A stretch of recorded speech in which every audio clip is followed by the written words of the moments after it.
नमस्कार विद्यार्थी मित्रांनो, इयत्ता 10वी गणित भाग 2 मधील पहिले प्रकरण समरूपता या प्रकरणामधील सराव संच 1.4 मधील एक उदाहरण आज आपण पाहणार आहोत. काय दिले पहा उदाहरण.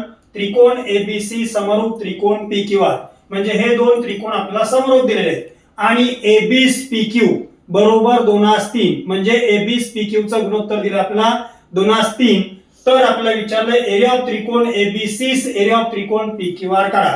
म्हणजे हे दोन त्रिकोण समरूप दिलेत आणि या दोन त्रिकोणांच्या क्षेत्रफळांचा आपल्याला गुणोत्तर काढायचा आहे. पहिल्यांदा आपल्याला दोन त्रिकोण समरूप दिलेत ती लिहू आपण. त्रिकोण एबीसी समरूप त्रिकोण पीक्यूआर हे आपल्याला दिलेलं आहे, म्हणजे पक्ष उदाहरणात दिलेला आहे आपल्याला. मग हे दोन त्रिकोण, आता कोणतेही दोन त्रिकोण जर समरूप असतील तर त्यांच्या क्षेत्रफळांचं गुणोत्तर हे त्यांच्या संगत बाजूंच्या वर्गांच्या गुणोत्तरा एवढं असतंय. हे समरूप त्रिकोणांच्या क्षेत्रफळांचा गुणधर्म आहे. म्हणून इथे लिहायचं आपला समरूप त्रिकोणांच्या क्षेत्रफळांच्या गुणधर्मानुसार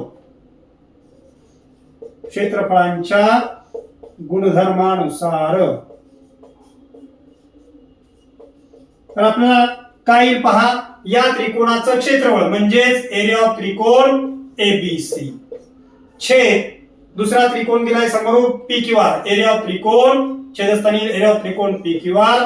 हे समरूप त्रिकोणाच्या क्षेत्रफळांचं गुणोत्तर असते की दोन त्रिकोण समरूप असतील तर त्यांच्या क्षेत्रफळांचं गुणोत्तर त्यांच्या संगत बाजूंच्या वर्गांच्या गुणोत्तरा एवढे असते. मग त्रिकोण एबीसी ची बाजू एबी दिलाय म्हणून आपण इथं संगत बाजू एबी तिचा वर्ग एबी वर्ग छेद पीक्यूआर ची संगत बाजू पीक्यू त्याचा वर्ग पीक्यू वर्ग. हे समरूप त्रिकोणाच्या क्षेत्रफळांच्या गुणधर्माचा वापर केला आपल्याला.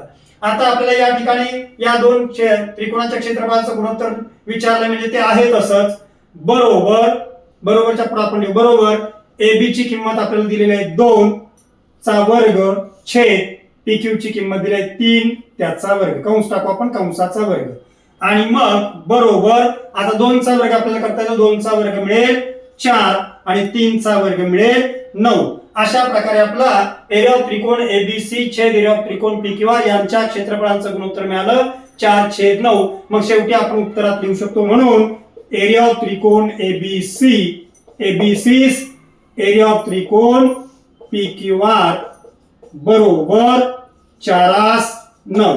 धन्यवाद.